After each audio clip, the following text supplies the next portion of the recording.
Greetings, everyone. This is Rock and Roll Spot Country with another song on Mutant Monday, and it's to be a somewhat of a, I won't want to say abnormal, but not maybe a little abnormal for a usual Mutant Monday. So usually with Mutant Monday, when a new X book comes out, the following Monday we talk about that. So, and maybe thoughts but we will be doing that about the trial of Magneto. But I'll also be talking about what a making some predictions based on what happens as to what happens in the first issue, as to what's going to happen in the rest of the book. But there are also some other predictions I have to make concerning, well, the Scarlet Witch, the person for whose murder Magneto is to be on trial for. So, at the end of the Hellfire Gala, or in the waning moments of the Hellfire Gala, the Scarlet Witch came to visit Magneto, and they spoke privately. And it honestly seemed like Magneto was trying to reconnect with Wanda, and even going so far as to say, yeah, I know the High Evolutionary said we're not, we're not father and daughter, but as far as I'm concerned, you will always be my daughter. And maybe even, it did kind of seem like he was trying to make up for being a dick. Of course, at least privately. That said, it's not one to keep in mind is the fact that Wanda is considered to be an enemy of Krakoa because of decimation. And the three words she said that nearly wiped out the mutant race: no more mutants. Also, and to be fair, I think if she had never been retconned to not be a mutant, I would at least somewhat think that the it would be viewed on a more tragic scale. Oh, when, especially after the events of the Children's Crusade and whatnot. Oh, okay, maybe we're kind of, okay, here's what happened, and everyone will be like, oh, hey, all right, you made a mistake. We've all made mistakes. Jean Grey ate a solar system one time, right? But Wanda was retconned during the Axis storyline, which more on that later, to not be a mutant, and so ever since the beginning of Jonathan Hickman's run on the X books, she's been referred to as the Pretender. And generally speaking, she's largely talked about, in many ways, Exodus especially has mentioned her and I mean, yeah, you're only reading, but you kind of hear the venom in his voice when he brings up the Pretender. So, yeah, it seemed like Magneto was trying to reconnect with Wanda. Kind of, I may not be your father, but I kind of was. I kind of was your daddy briefly, right? I was fatherly towards you for a while. That counts, doesn't it? And Wanda actually seemed to be receptive to this. Of course, then later on, Speed, Wanda's quasi-son, it's weird, we're not even going to get into that here, okay? As well as his boyfriend, Prodigy, and Prodigy's X-Factor teammate, iBoy, discovered, hidden near X-Factor's headquarters in the Boneyard, the body of Wanda Maximoff, the Scarlet Witch. We open with a quote from Wanda years ago. Immortality is just a life sentence with a more pleasant veneer. Everlasting life is terrestrial purgatory. Okay, and these when there's a quote at the some of it needs maybe a little bit to do with the proceedings, but we'll see what happens, right? So X Factor is investigating, and they're with X Force and the X Men observing. North Star's not happy about this, but X Force explains, "Hey, we're observing because we were running security, so we want to know where we fucked up." But Prestige basically tells everyone to shut the hell up and let her work. She's using her chronoskimming abilities. What she sees is Wanda running, being dragged into the woods, kicking and screaming, no less. We then get the autopsy. It's noted that there's blood on her fingernails, which implies, oh, hey, well, there we go. We find out whose blood that is. It's Wanda's. It turns out to be her own blood, though. But Eyeboy explains quite a bit. First off, he's the one who points out that it's her blood, as he can see every spectrum of visibility, or every spectrum. But it's explained, this stuff here under her nails, same stuff as all the rest here. Dakin, who's also part of the investigation, notes that there's blood in the area she smells, but only Wanda's.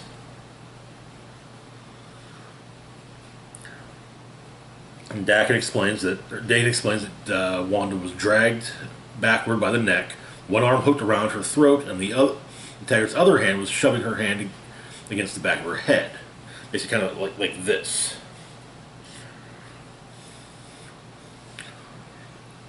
And Woodford explains that she couldn't breathe, the tissue damage, points out some tissue damage, and says that that's what it means. She was scratching at her throat. That's why she had blood on her nails. But she was trying to remove the airflow obstruction crushing her windpipe. Their fingernails ripped back and beat. So she basically ended up ripping back on her fingernails, and that is what, yeah. Chronoskimming further shows that her bonds, because the question does come up, why didn't she use her powers? She's insanely powerful. She didn't use her powers because her hands were restricted, apparently, with metal. Metal bonds around her wrists. It's looking more and more like it may have been Magneto. Also, Rachel notes that she saw, in the chronoskimming, while she can't see who it was, she did see someone with a white cape leaving the scene. Currently, Magneto wears a white cape. At the Quiet Council chamber, in the council chambers, Magneto's mad. He is mad. He basically expected to walk in and be like, "Hey, okay, Wanda, yeah, all right, I know, but come on, this is me. I'm asking for a favor, all right? Just put us through resurrection protocols. Done, all right? We can do that, right? We can do it." And Xavier explains that, yeah, I mean, it can be. The backup for her is old, but we've got a backup for her.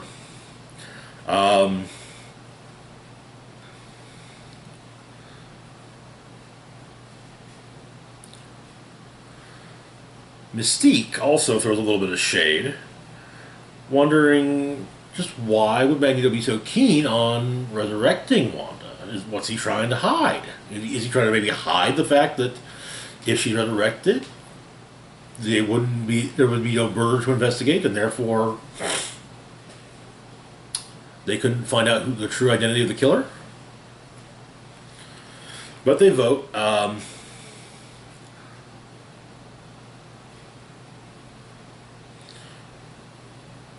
3 votes in favor, but sadly everyone else is opposed. And yeah, to say the least, Magneto's mad.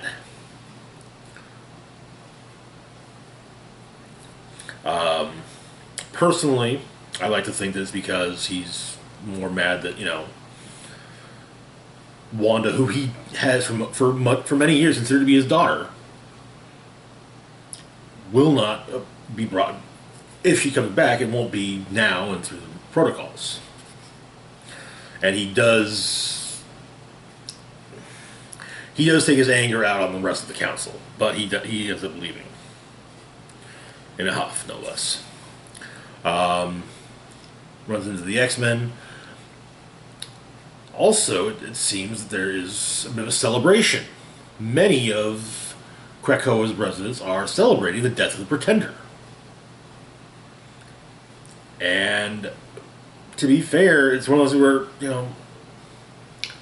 maybe if Magneto had kind of tried to not, had pushed back against the idea of vilifying Wanda, that probably wouldn't be going on.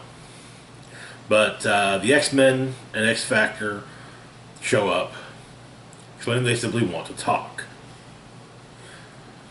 He's not in the mood to talk, though. That said, something odd is happening around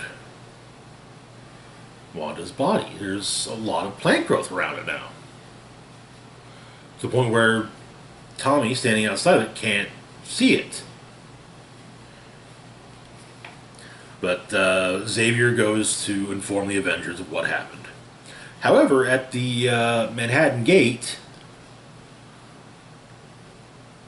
the Vision has noted that there are flowers growing from the gate. They are, in fact, let's see, precipitously rare everbloom blossoms. They're impossible to grow in low altitude tropical climates.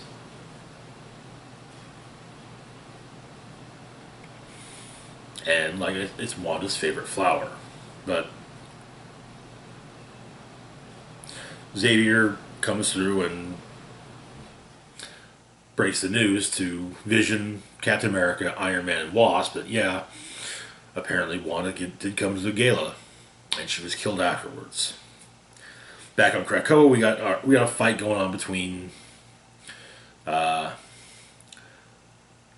Magneto and the X-Men.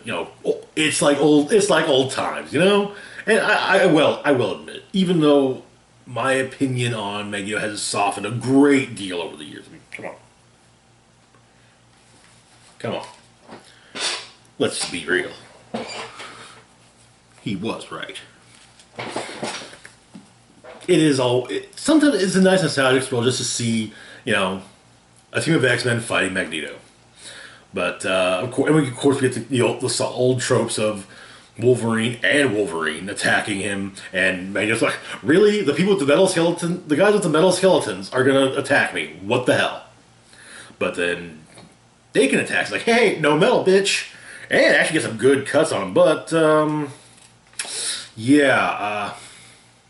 just because Daken doesn't have any metal in his body, aside from the naturally appearing iron, that everyone has in their blood. Well, yeah, there are still metal things around that Magneto can use to basically rip a giant hole in Daken. He also has to deal with Synch, basically, copying his powers. And then he's attacked by his actual daughter, Lorna. And oh yeah, Lorna wades into him and brings up a good point. Excuse me. Asking how many women is it now that Magneto once claimed to love who all perished during his brief window of affectionate attention. And she then adds that he leaves a trail of dead wives and dead daughters behind in his wake. Which, yeah, I mean, his entire origin is that, the discovery of his powers, it was, or you got the whole origin where oh yes, his wife and his home went after the war was set ablaze by villagers who had seen his gifts, and his wife and daughter were died inside. Yeah, but the fight continues, but another joins in. Quicksilver, because well, hey, you kill Scarlet Witch, you're gonna piss off Quicksilver, and yeah, he stopped from beating Magneto to death by North Star, and to be fair, there's anyone who can truly empathize with what Quicksilver's feeling, it's North Star. I mean, his relationship with Aurora is nowhere near as creepy as sometimes the relationship between Quicksilver and Scarlet Witch was kind of shown to be. And I'm just talking regular content. I'm not talking about that crap from Ultimates. But it was still a little weird. But yeah, he does love his sister, and that's something and he loves his sister and wants to protect her, and that is something that North Star can identify with. I mean, he made it very clear to Dakin that he did not like the fact that Dakin seemed to be rather taken with Aurora, and that Aurora seemed to be taken with him. He seems to be mellowed out a little bit, but that's kind of that's more to the side right now. But either way, Quicksilver has beaten the holy hell out of Magneto. And so he's at the Healing Gardens, and they're doing what they can so he can, heal him. Maybe they can interrogate him later, but Jean figures, well, it is suggested to Jean, since Magneto isn't wearing his helmet, she could get inside and maybe find out what he knows, but no. It's explained that Wolverine asked if she could do that, and she simply states that it depends on what his subconscious is up to. Because right now, that'd be what is at the forefront of his mind. And the id is a lawless place, so she would need Emma's help. But she does... Well, Cyclops says that he's sure that can be arranged. She does take a peek, and all she sees is Magneto in a hole screaming no, but and so Jean says no, it can't be arranged because the Nightmare can't confess. And so the rest of the first, now we've got some narration which I should be reading in full because it's very interesting. But afterwards, Quicksilver goes to the Green Lagoon. There is, so to speak, a private party going on. Well, not so much a party, so much as a wake. Mastermind, Toad, Blob are already there. What do these three have in common with Quicksilver? They were all early members of the Brotherhood. And so, Mastermind raises a toast to simpler times, with Toad echoing the good old days, and they all drink up. Toad's mad and gets thrown out for destroying the glassware, but Pietro then toasts to Wanda himself and has another drink, saying, may her weary, troubled soul finally be at peace. But while that's going on, we've also got this narration. Grief. Grief is a knifing wind. Gale force pain slams into you with a shocking blast. Loss levels you. You were not prepared. After a time, you begin to right yourself. I am healing, you may think. I am moving on. But then comes a moment in which you unexpectedly recall all that has been lost. And with this, in bursts a bitterly efficient new wind. One that slices cleanly through all the fresh protective layers you'd managed to build back up around your healing heart. It carves open the promise of a scar and leaves you gasping for air in one cold, swooping gust. It leaves you again. You may have to repeat this process several more times before realizing that you simply must stay down. This is just how your life will be from now on. You have no choice but to permanently accommodate the hurting wind because there is no evading the pain. It never leaves you. But you become more adept at managing it. Eventually, your grief becomes a background ache. Then, the wind knifes and bites through the nothingness you left standing in its path as it blows, hurting yet harmless. A lonely wind left howling its pain throughout all the blackened, empty spaces where love once tended to use to live, whistling through the haunted ruins of you. My winds howl in the millions. I am the Scarlet Witch, and I am intimately acquainted with grief. Every single person I have ever harmed, I grieved for them all. I ache for what has been lost, what I have caused, a tempest of anguish. And now I grieve for myself, because I was killed. I died, and yet I know that I am not dead. And we're left with this final page, which has a... I don't exactly know how to...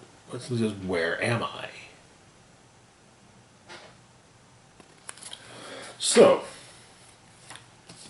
that was Trial of Magneto number 1. Now, where do I think this is going? The simple version is Scarlet Witch will be resurrected. Now, to be fair, I was initially using my... using the upcoming Darkhold one-shots as this is why I should be resurrected. But no. Apparently that takes place before Trial of Magneto. No. Will she be resurrected via resurrection protocols? I don't know. Will she be resurrected through something else? Again, I don't know. Either way, I'm thinking that 1, she will be resurrected. 2, through the course of this, at the very least, her, if not also Quicksilver, will both be revealed to have been mutants all along, and the High Evolutionary was lying, mistaken, or whatever. Maybe like, what, you guys believed me? Really? Wow.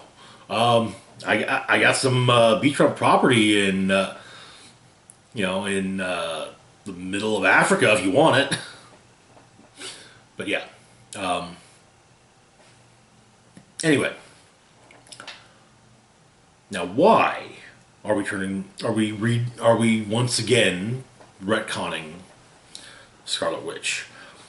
With the retcon, will the parentage also go back to, yes, her and Quicksilver are the children of Magneto? Maybe.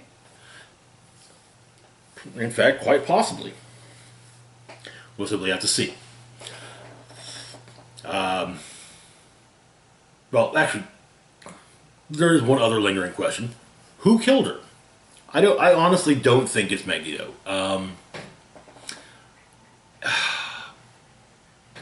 One, he invited her personally. This happened in an issue of Strange Academy, which I do not own, and I don't read Strange Academy. I'm not just going to buy a single issue just because, Magneto popped up to invite Wanda to the Hellfire Gala.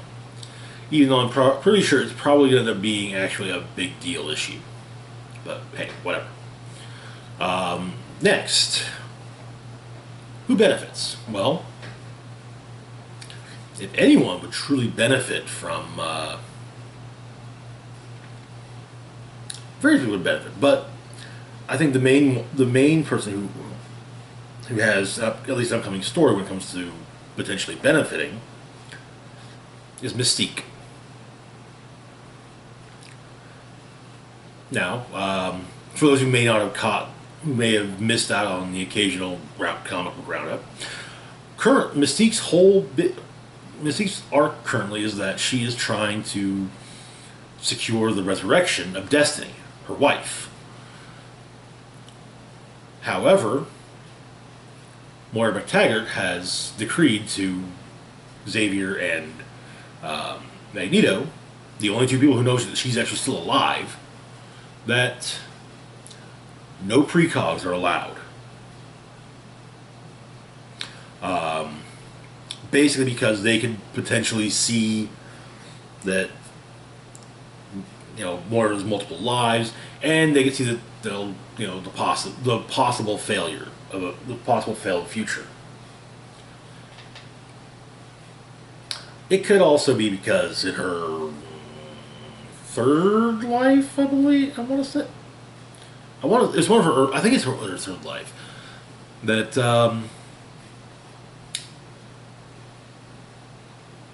Destiny explained all this to Moira, and then had instructed Pyro to incinerate her. However, this is also how we find out that Moira's not going to constantly be reborn. She's got, you know, one, maybe two two more rebirths left. But so why would Marvel be doing this? So there are, well, let's just be honest. There's the whole deal that came about in the mid 2010s concerning Scarlet Witch and Quicksilver and Disney and Fox. Basically, since Quicksilver and Scarlet Witch were mutants at the time, were considered to be mutants, Fox had automatically had the rights to them via their deal with the X-Men franchise. And so, but Marvel Studios wanted to use the duo in the Avengers movies. And so, along came the Axis event in 2014. The same year, I might add, that Quicksilver made his theatrical debut in X-Men: Days of Future Past. And to be perfectly honest, Aaron Taylor Johnson's Quicksilver was nowhere near as entertaining as Evan Peters' Quicksilver was. So, yeah. Fox nailed that one. But to be fair, I actually kind of think that maybe that was even part of the agreement, was that, you know, kind of okay, well, you actually have plans to use Quicksilver, you know, Disney saying, okay, well, you have plans to use Quicksilver, you know, beyond this one movie. We can just use Quicksilver in one movie, kill him off, and, you know, hence the fact that in Age of Ultron, Quicksilver is killed, saving Hawkeye, and, you know, and so Hawkeye names his next kid after Pietro. And then, of course, in the last few years, Disney bought Fox, and so, well, it's like, well, now we've got the X-Men stuff back, we got mutants back. Oh, how do we fix this? So, the trial of Magneto. They had to, you know, and while they could have done something simple, like just kind of say, no, Axis never happened. Never happened. Bad dream. No, they decided to actually do a story about it and, you know, work it into Jonathan Hickman's pitch, which, to be fair, I still kind of hold that Hickman's pitch was basically kind of a, well, we like the idea, but we don't want to do it just yet. And then when, you know, word came from Disney, hey, we own Fox, I'm like, we're doing it. Anyway, making Scarlet Witch a mutant again serves another purpose. Now, bear in mind, this is by and large, what I'm about to say is speculation. There is what I view as evidence to support the speculation, but it is speculation, plain and simple. I am not in the know or anything like that. This is simply where I think things are going to be going. In WandaVision, we saw at one point how Wanda's powers manifested, and it turns out they did not manifest due to the experiments with the Mind Stone that were performed upon her by Hydra, but rather in the time following the death of her parents, when a Stark Industries bomb an unexploded Stark Industries bomb landed in their living room. And it's basically said that, yeah, Wanda used her Wanda's powers manifested, and she was able to make so that that bomb didn't explode. Now, that seems an awful lot like the manifestation of a mutant power, the way that's usually explained in the comics. That it's usually in a stressful situation early in a mutant's life. Usually, it happens during puberty. Sometimes before. In very rare occasions, a mutant is born with their powers already active. Case in point, Jamie Madrox, whose powers manifested at birth. Doctor spanked his bare ass, and whoop, there's another one of him. What the hell? Anyway. Now, in WandaVision, no one ever says, nobody says the word mutant. No one calls her a mutant. It is stated that, okay, yeah, she had power to begin with, and the Mind Stone amped her up a bit. But that's all. Nothing is stated for the source of her powers, of why she has powers to begin with. And bear in mind, no one previously has been born with powers without there being another explanation. Like Peter Quill. Peter Quill is half celestial.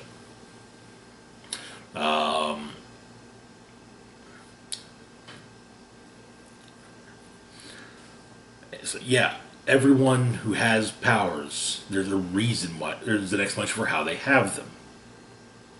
Except now for the Scarlet Witch. So, what I'm kind of thinking is that this was kind of the first step in saying mutants are a thing in the MCU, and they've always been a thing. You just didn't realize it. The big question has long been, how do we work in mutants? Well, not long been, but at least recently, the question that's plagued a lot of fans is, how are they going to work in mutant kind? Well, perhaps that's our first step, and then by having her, basically putting her back to kind of having, the comics mirror the films, which mirror the films mirror the comics, which mirror the films. You get, it's kind of okay. Well, we got Scarlet Witch back to being a mutant. Well, we should probably make comic book Scarlet Witch back to be. Okay, well, movie Scarlet Witch is going to be a mutant, so we should probably put comic book Scarlet Witch back to being a mutant. That said, if this is the case, no clue when the big reveal, when it might be revealed. Maybe we'll get more hints about it in Multiverse of Madness. Maybe it'll be years and years down the line, even in, sometime in Phase 5 or 6. Who knows? We'll find out. Anyway, that's it for now. Let me know what you think of if you read Trial of Magneto. Let me know what you thought about it in the comments. Also, let me know what your thoughts are on the Scarlet Witch theory I just posited. By all means, I'd love to hear it. But yeah, that's it for now. As always, feel free to like, share, and subscribe. Links to my Facebook, Twitter, Patreon, and PayPal can be found in the description box down below. This is Rock and Roll Spock signing off, saying, live long and rock hard.